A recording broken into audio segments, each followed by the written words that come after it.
Il est 17h01 en ce mardi 22 novembre. Bienvenue à cette conférence intitulée « La matière première bois, comment sécuriser les approvisionnements pour le secteur de l'emballage ».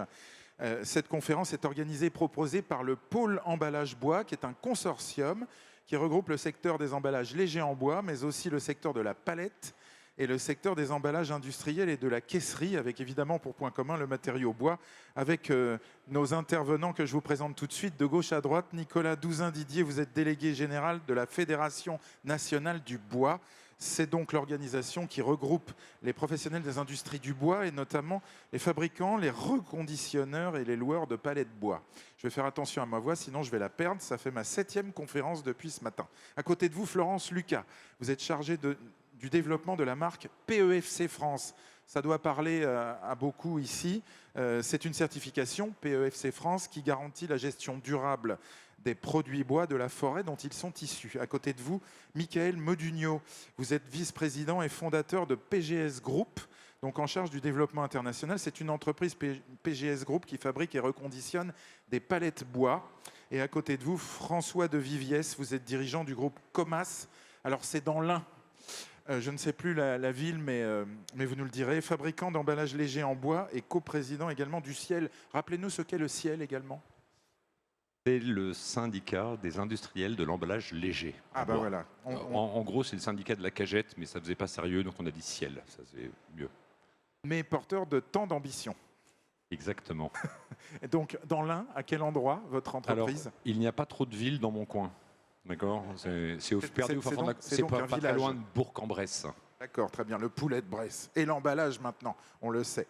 Alors, quelques mots d'introduction. Les textes législatifs, évidemment, on vous en a beaucoup parlé, la loi AGEC, la loi Climat et Résilience, sont inspirés eux-mêmes de la COP 21, des objectifs de lutte contre le réchauffement climatique, de la lutte aussi contre le gaspillage alimentaire. Et ces textes poussent tous les metteurs en marché, mais aussi les consommateurs, évidemment, à privilégier des matériaux plus écologiques. Et vous voyez où je veux en venir.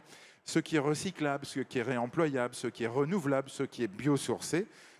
Aujourd'hui, c'est au cœur de l'économie circulaire et des analyses aussi de cycle de vie dont on a parlé abondamment juste avant. C'était dans la conférence organisée par le Conseil national de l'emballage.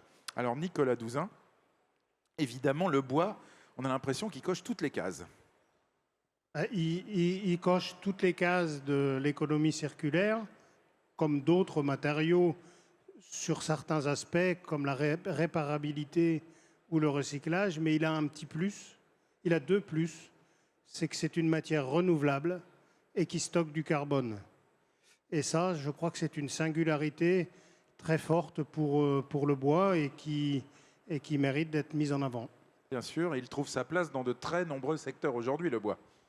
Le bois, il est demandé dans le secteur de la construction, dans le secteur de l'emballage, dans le secteur de la menuiserie, dans le secteur des revêtements de sol, mais aussi demain dans des usages un peu plus avancés, comme dans le bois à partir de la chimie également. Florence Lucas, vous, de votre côté, bien sûr, le bois, c'est une matière renouvelable, matière première renouvelable, et qui est garantie aussi par une gestion durable des forêts. Oui, tout à fait. Donc, d'ailleurs, PEFC France tient à remercier le pôle emballage bois de nous avoir associés à cette conférence, qui est la preuve de leur premier engagement dans la gestion durable des forêts, PEFC en l'occurrence aujourd'hui. Alors dites-nous, selon vous, qu'est-ce que veut dire la gestion durable de la forêt? Alors la gestion durable de la forêt, en préambule, c'est s'assurer que la ressource soit renouvelable tout en produisant du bois, donc garantir l'avenir. C'est un référentiel strict de gestion forestière durable. Dans le référentiel international, il y a 380 exigences pour le propriétaire forestier. Et à la suite de cette certification de gestion forestière durable, il y a une certification de chaîne de contrôle, qui est la certification des entreprises pour permettre qu'un emballage ou un produit puisse porter la marque PEFC. Il faut que tous les intervenants, depuis la forêt jusqu'au produit fini, soient certifiés PEFC. Voilà, donc on a là quelque chose d'extrêmement sérieux. 380 critères, c'est absolument énorme, c'est colossal. Très exigeant. Alors très exigeant, avec pour objectif de maintenir et de préserver la biodiversité, de protéger les sols et les eaux, de s'assurer de la bonne santé, de la bonne vitalité de nos forêts et surtout faire en sorte que ce soit un lieu qui appartienne à tous. On va montrer que ce ne sont pas que des mots. Michael Modugno, le bois est également extrêmement réemployable. Et dans le secteur de la palette, on sait bien ce que ça veut dire. Oui, tout à fait. C'est vrai que l'avantage de la palette, c'est qu'effectivement, elle est faite en très très grande majorité en bois. Et l'avantage de la palette, c'est qu'elle est réparable. Donc notamment le fait qu'on puisse pousser encore plus loin son taux de réutilisation. Donc c'est vrai que la palette s'inscrit parfaitement dans l'économie circulaire, le fait qu'elle puisse être réparée et qu'elle soit faite à partir de bois, on va dire, de forêts durablement gérées. François de Viviès, alors on a l'eau à la bouche avec les petits emballages bois, les emballages en bois léger parce que ils sont pas toujours extrêmement visibles dans la grande distribution, par exemple, hein, mais ils ont un très fort potentiel. Oui, ils ont un très fort potentiel parce qu'ils sont... Excusez-moi, en tant que matériau de substitution, j'ai oublié le terme.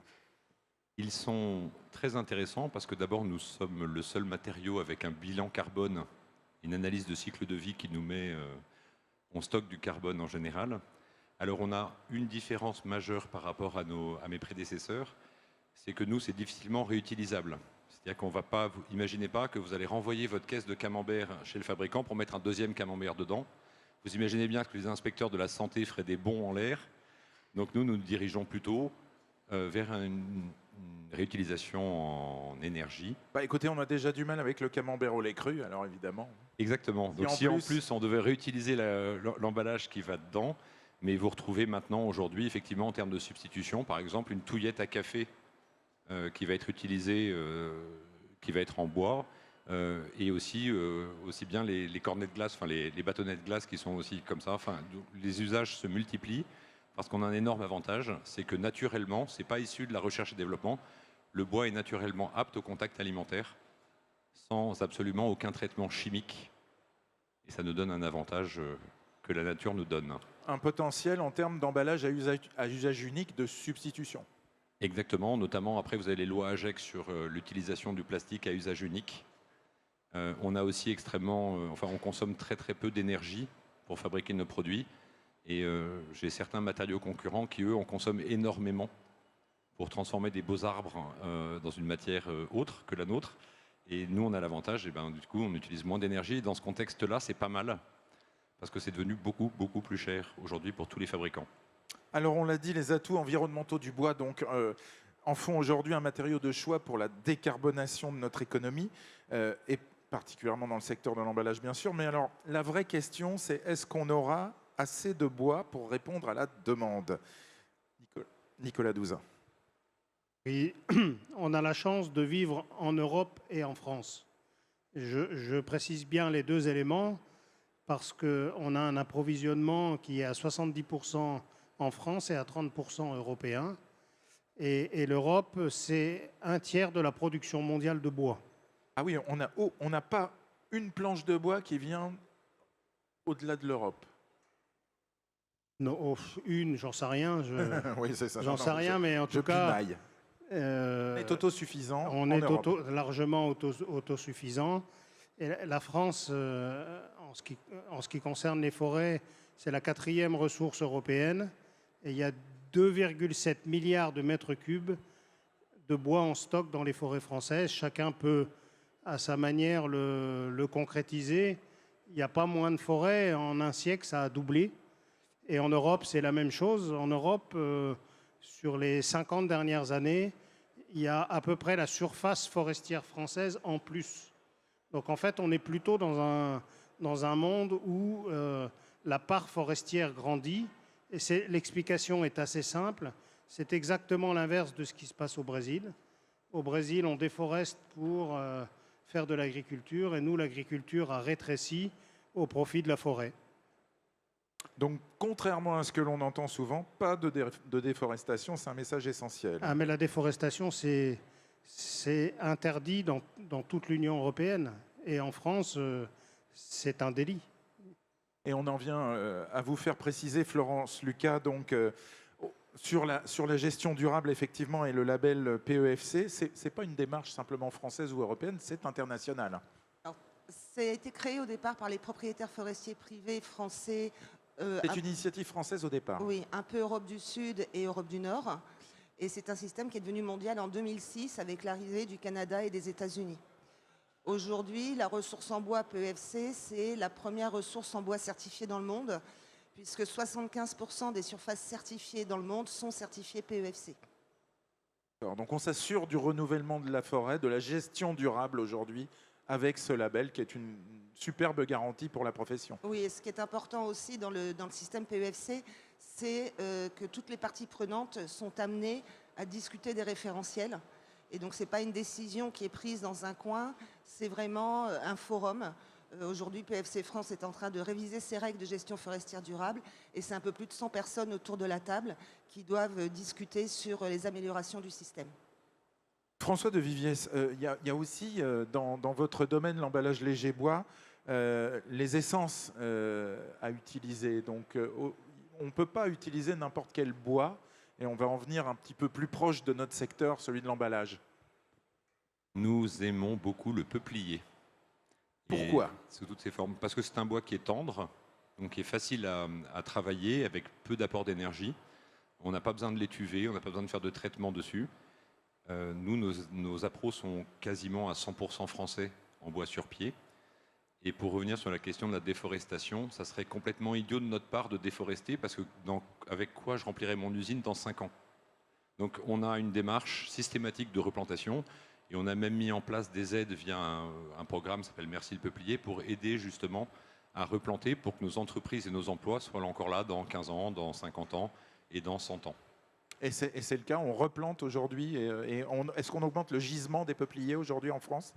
On arrive maintenant à le maintenir. À le maintenir, il d'accord. était plutôt en baisse historiquement. Après, évidemment, la replantation, il y a une chose qui aide, c'est le cours du bois. On va en parler tout à l'heure. Le cours du bois ayant monté, ça incite d'autant plus parce que c'est bien aussi pour les propriétaires forestiers qu'ils mènent une activité rentable. Maintenant, elle est rentable avec les prix du bois aujourd'hui, donc la replantation est d'autant plus aisée. Mais on utilise de plus en plus de bois pour l'emballage, justement? Non, nous avons une utilisation à peu près stable aujourd'hui en tant que fabricant d'emballage léger. On trouve beaucoup le contreplaqué qui va venir. Après, on vit dans un monde européen, donc c'est-à-dire parfois aussi la consommation italienne, espagnole va venir avoir un impact. Tout ça, donc on ne peut pas faire un petit calcul que dans notre coin. Il y a quand même de plus en plus dans un monde assez mondialisé. Il faut gérer des enjeux qu'on ne maîtrise pas forcément. Et du coup, nous, en France, c'est stable. C'est en augmentation en Europe du Sud. Michael Modugno, qu'est-ce qu'on utilise comme essence de bois pour fabriquer des palettes? Alors essentiellement du résineux. Et en fait, on a la même problématique effectivement que l'emballage léger, c'est qu'on doit effectivement préserver la ressource. Nous-mêmes, on a hérité effectivement de nos parents, nos grands-parents d'une gestion durable, même avant même que le PEFC finalement existe. On a toujours géré les forêts avec du bon sens, c'est-à-dire on a toujours adapté la forêt aux besoins industriels. Et c'est vrai que nous, l'objectif, c'est toujours de préserver pour les générations futures. Donc on est très très consciencieux et on fait attention effectivement à ce qu'on replante partout. Et puis on fait très attention à la ressource, notamment l'éco-conception de nos emballages, faire attention d'utiliser la bonne dose de matière par rapport aux besoins du marché. Et puis vous allongez au maximum la durée de vie aussi. Oui, tout à fait. Donc c'est important pour nous de trouver des filières ou en tout cas des astuces, si on peut dire, techniques, voire même logistiques. Le but, c'est de toujours réutiliser la palette au mieux. Donc soit déjà, comme j'ai dit tout de suite, par rapport à l'éco-conception, c'est-à-dire on va toujours utiliser la matière le plus consciencieusement possible, c'est-à-dire utiliser la bonne dimension, les bonnes épaisseurs qui correspondent aux ressources que la forêt peut produire. Et puis ensuite, on essaie de faire un maximum de réutilisation de ces palettes, notamment par le biais des systèmes de reverse, c'est-à-dire de réutilisation, de boucles qu'on peut créer avec nos clients. Et bien entendu, l'élément majeur que le bois peut offrir, c'est sa réparabilité. C'est-à-dire qu'on peut réparer quasiment jusqu'à l'infini une palette ou un emballage en bois, puisque effectivement, il est composé d'éléments qui sont totalement changeables, interchangeables. Est-ce qu'on peut faire des boucles fermées, c'est-à-dire utiliser du bois recyclé pour refaire des palettes ou des emballages? On peut, effectivement, tout est question effectivement de données économiques. Le coût, le coût, c'est-à-dire qu'effectivement, il y a encore quelques années, le coût de démontage était supérieur au prix du bois neuf, du bois sorti de scierie. Maintenant, les enjeux sont différents. C'est qu'on peut commencer effectivement à s'intéresser au démontage des palettes, notamment pour récupérer des planches et refabriquer. Ça se fait beaucoup en Amérique du Nord et dans certains pays, effectivement. François de Viviès, si on va jusqu'au bout de la question sur l'emballage léger en bois, vous nous disiez donc OK pour l'usage unique, ensuite plus de contact alimentaire possible, donc il passe ailleurs. Alors c'est, je crois, la valorisation énergétique, bien entendu. Exactement. Alors on relargue du CO2, mais les entreprises en question, les incinérateurs sont totalement étanches à toute émission de CO2. En fait, on relargue du CO2 qui va être recapté par nos peupliers pour leur propre croissance. Donc, c'est qu'on est dans une cycle où en fait, on ne recrache pas plus de CO2 que ce qu'on en a stocké. Ah, dans les analyses de cycle de vie. Exactement. C'est-à-dire qu'en fait, du coup, et on pourrait même se comparer que quand ça va en chaufferie, par rapport à un bois de chauffage qu'on va utiliser, on offre à ce bois-là un tour supplémentaire via la cagette. C'est-à-dire qu'il trouve un premier usage dans l'usage de la cagette et après, il va finir en valorisation énergétique comme vous auriez avec du bois de chauffage derrière. Et donc voilà, c'est-à-dire nous on a une boucle qui est un peu différente, c'est que même si on n'est pas réutilisable, comme la palette pour les histoires réglementaires et sanitaires qu'on a évoquées tout à l'heure, on a une analyse de cycle de vie qui est très favorable grâce au bois. Et à nouveau, pas grâce à nous, pas grâce à de la R&D et du brevet. Hein. C'est grâce aux matériaux bois purs dont on hérite et qu'on va essayer de transmettre. Nicolas Douzin, que veut dire adapter son produit à la ressource forestière concrètement? Parce qu'aujourd'hui, on ne peut pas forcément, le bois existe, les essences sont là, on a du mal à changer rapidement les essences dans les forêts. On parlait de l'exemple du peuplier, effectivement, mais adapter son produit à la ressource forestière, c'est-à-dire est-ce qu'on a une très grande variété de création d'emballage avec la ressource forestière existante?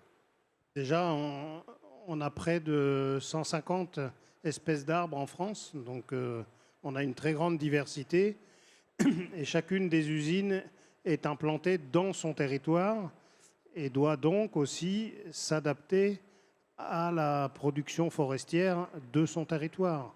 Simplement, on a certes beaucoup d'espèces, il y en a quand même qui sont plus nombreuses que d'autres, et il y en a 7 qui dominent à peu près l'ensemble du dispositif. Vous pouvez les citer? Vous avez le sapin, l'épicéa, le Douglas, le hêtre, le chêne, bien entendu, et puis le peuplier. D'accord, très bien. Donc effectivement, l'offre conditionne la demande, en quelque sorte. Et réciproquement, voilà. Par contre, on pourra en parler un peu plus tard, mais on fait aussi des essais pour diversifier nos productions et qualifier d'autres essences pour les utiliser dans nos usages et tous nos débouchés. Et le changement climatique, on n'en a pas parlé, mais s'impose à tous et donc s'impose à nous. Et donc il faut aussi que nous anticipions de modifier nos modèles économiques pour anticiper ces mouvements de fond. Oui, on parle de forêts entières pour lesquelles il faut changer d'essence parce que, à cause du réchauffement climatique, on a des phénomènes parasitaires notamment. Le changement climatique va plus vite que l'adaptation naturelle des forêts et par conséquent, la meilleure méthode qui reste encore disponible, c'est d'utiliser les capacités humaines pour aider la nature à faire face au changement climatique. Et il y a des essences qui vont nos paysages vont même changer de façon forte dans le futur et des essences vont migrer d'une zone vers une autre. Donc je crois qu'il faut aussi qu'on prépare les esprits à tout ça plutôt que de rentrer dans des débats un peu idéologiques. Qui serait stérile. C'est surtout que c'est un phénomène qui s'impose à nous. Qui s'impose à nous et où l'humilité est la première des règles. Absolument. Je voudrais qu'on aborde le sujet, toujours avec vous, du prix du bois, parce qu'évidemment, on est derrière sur une industrie et on parle à des clients, qui sont souvent des metteurs en marché pour l'emballage en tout cas. Il y a une explosion des prix du bois, ce n'est pas le seul matériau pour lequel les prix augmentent très fortement, mais en tout cas ces derniers mois, et notamment sur le marché de l'emballage bois et également de la palette d'ailleurs. Comment expliquer d'ailleurs cette grande tension sur les prix? La tension, elle est arrivée avec la crise du Covid, fermeture, ouverture des marchés.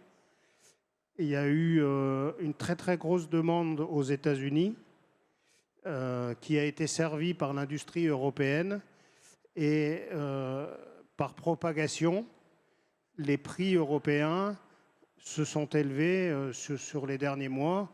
Mais comme tous ces phénomènes un peu excessifs, on va, par le biais des balanciers, retrouver un certain équilibre qui ne sera pas exactement le même que précédemment, parce qu'entre les deux, on a quand même eu des coûts qui sont intervenus et de façon très forte, ne serait-ce que l'énergie. Dans une scierie, c'est le 3e poste de charge. Ah, voilà. Mais je crois que la scierie n'est pas le seul industriel à souffrir du prix de l'électricité. Je crois que même qu'il y a d'autres matériaux qui en souffrent encore un peu plus. Et on se demande même si tous les matériaux n'en souffrent pas autant, effectivement.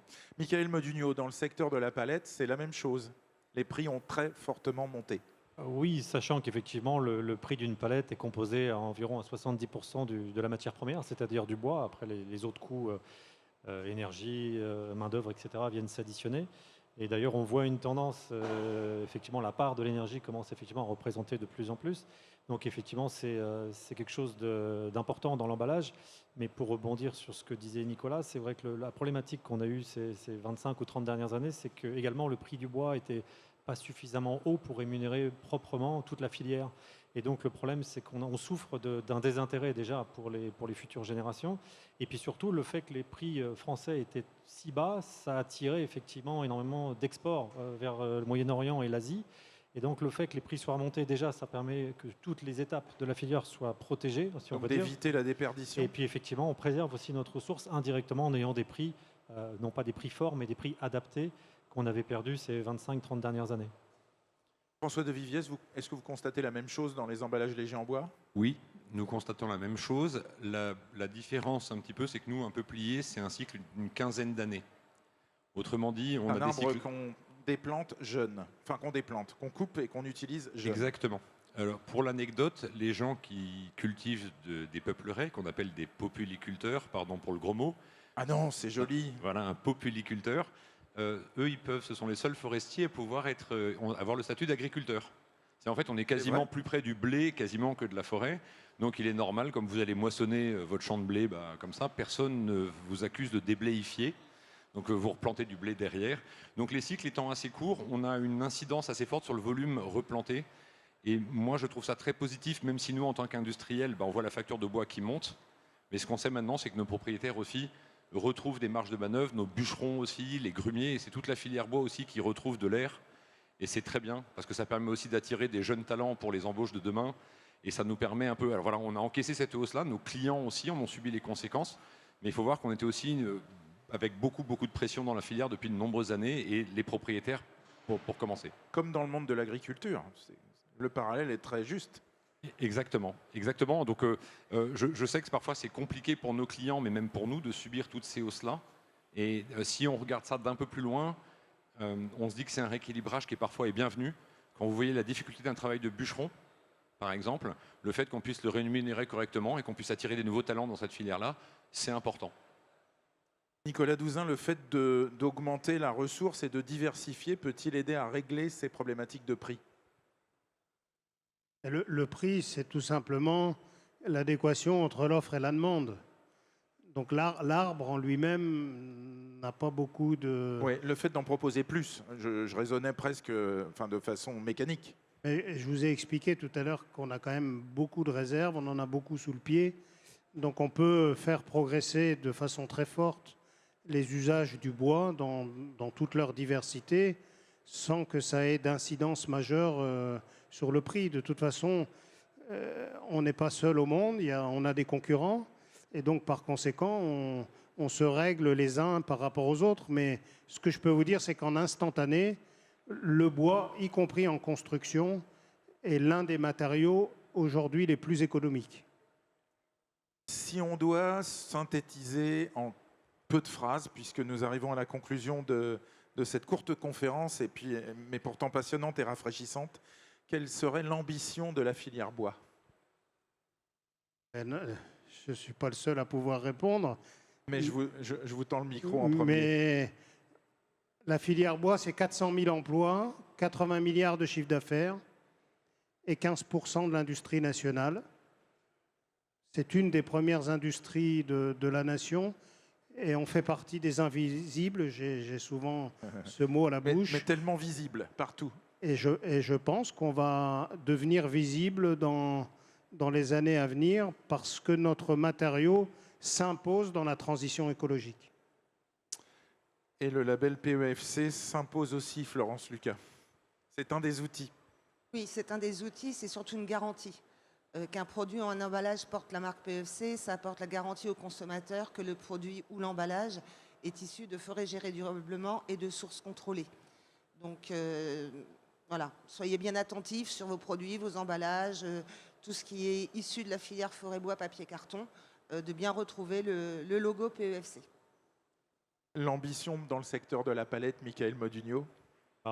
Clairement, le bois est le seul matériau capable de répondre à toutes les problématiques environnementales. L'enjeu pour la palette, c'est effectivement d'éviter pour nos clients d'utiliser des palettes à usage unique. Donc l'avenir doit passer impérativement par la réutilisation, créer des boucles, comme on disait tout à l'heure, réutiliser au maximum la palette, la réparer et la remettre à disposition des clients le plus vite possible pour éviter effectivement d'utiliser trop de ressources. Et François de Viviès, est-ce qu'on peut rêver d'un, je sais pas, d'un supermarché où la moitié des contenants seraient en emballage léger bois? Je pense qu'il faut rêver d'un secteur dans lequel un producteur de fruits et légumes va choisir le meilleur emballage pour ses produits. Parce que c'est lui qui est responsable de la mise en marché.